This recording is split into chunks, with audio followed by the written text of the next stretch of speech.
This city doesn't love me. Okay, I give up. Please, stop it.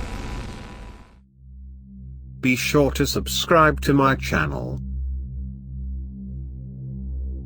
Our group was assembled in a matter of minutes and instructed to work on defeat 20 objects, not to be surprised, not to take a prisoner.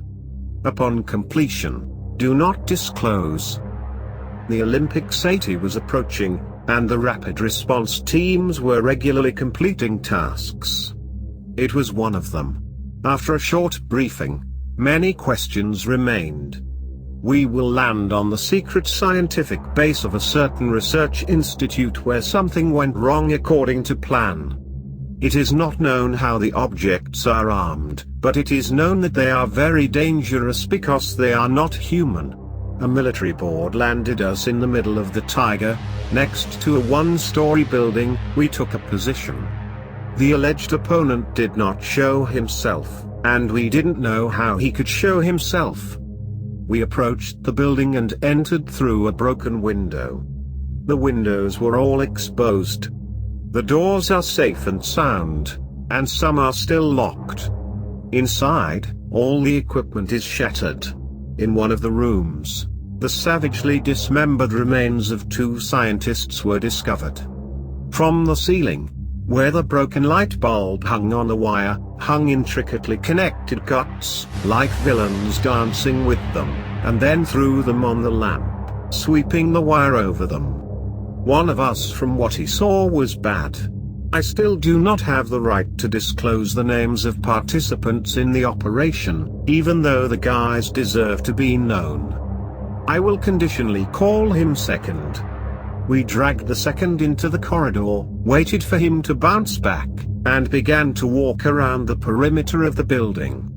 In 2 more locked rooms, brutally dismembered corpses of scientists were discovered. The tracks managed to approximately restore the order of the events that occurred. In some rooms were cells.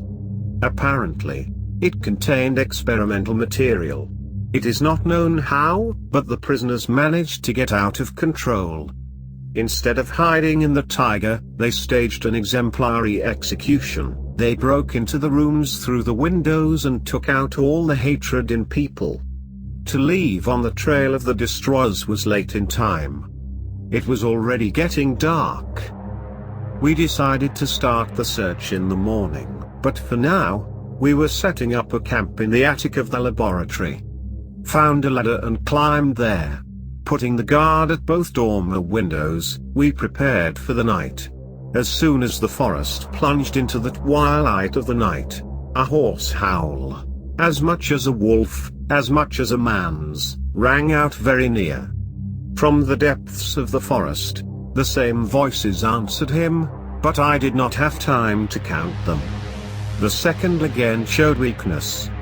He panicked, and since he was at one of the dormer windows, he gave an automatic burst in the forest twilight. Something darted between the trees, and the Second again began to shoot. Hardly managed to stop him. They pulled the horn and removed the Second from the guard. They sent him to the center of the attic, and in pairs took positions at the windows. The ladder was pulled inside. Suddenly the top of the nearest tree fell into our dormer window. She scratched the wall, tore down the frame's board, cracked it, and stepped inside. A similar noise came from the opposite window. They are crawling. They shouted there and opened fire.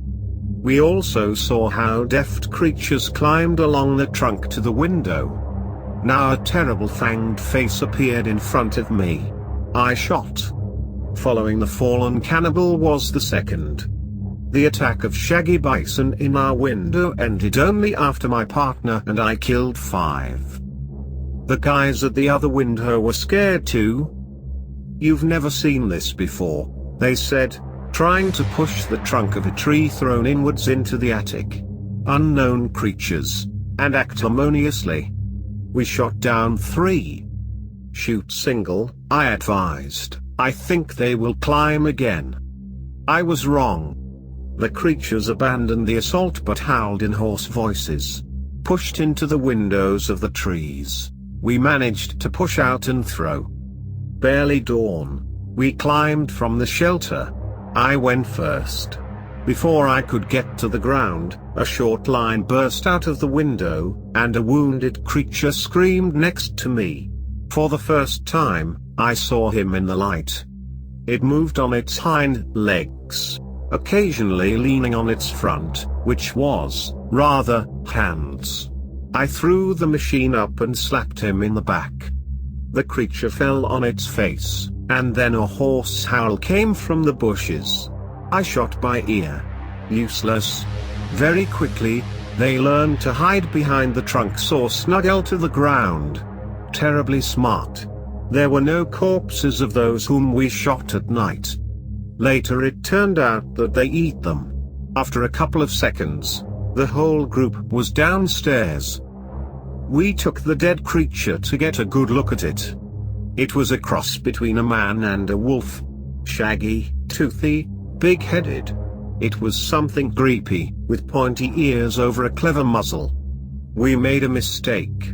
While considering the dead creature, distracted. Immediately and paid. Monsters jumped simultaneously from all sides. Their actions were as coordinated as if all 11 were one organism. If we had noticed them earlier, the operation would have been completed successfully. But the second died first. The shaggy beast grabbed him from behind and dug into his neck. 3 creatures attacked my former partner at the same time. He shot the first one, but the other 2 threw him to the ground and immediately finished him off. 2 other fighters managed to make several short bursts and took 4 of them to the other world. All this happened in the blink of an eye, but my brain clearly fixed the course of the battle. With single shots, I managed to annul 2.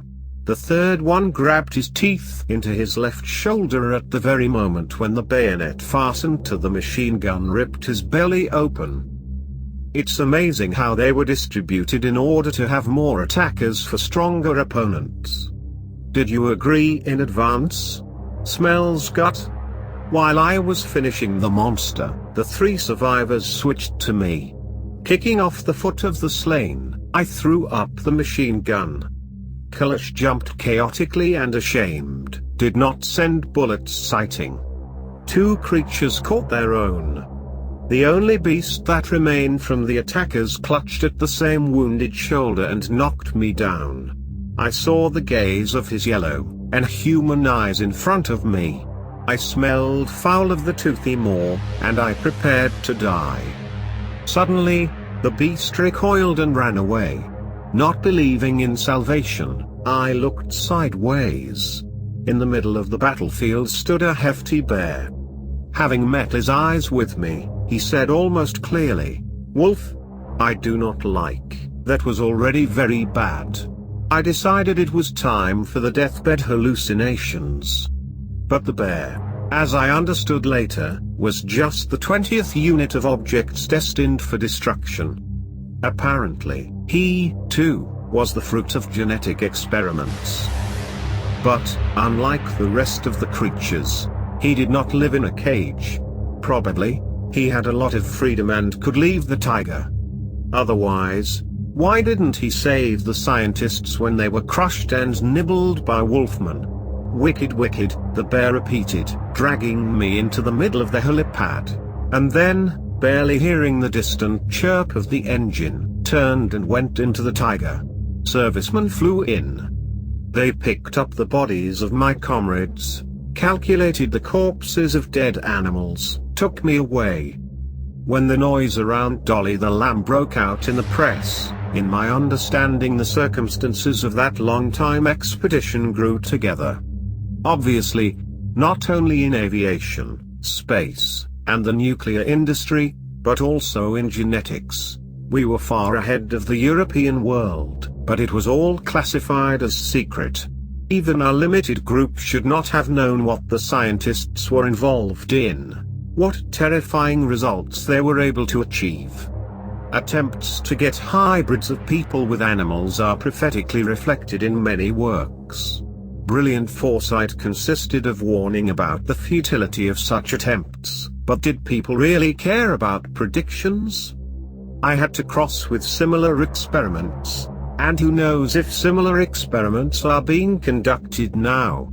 To pry the misfortunes of pseudo-geneticists always have to like those who are ready to work for the good of the motherland, keeping their mouths shut.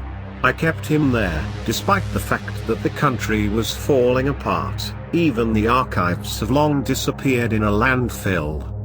In addition to internal discipline, the feeling of gratitude to the bear also made me silent.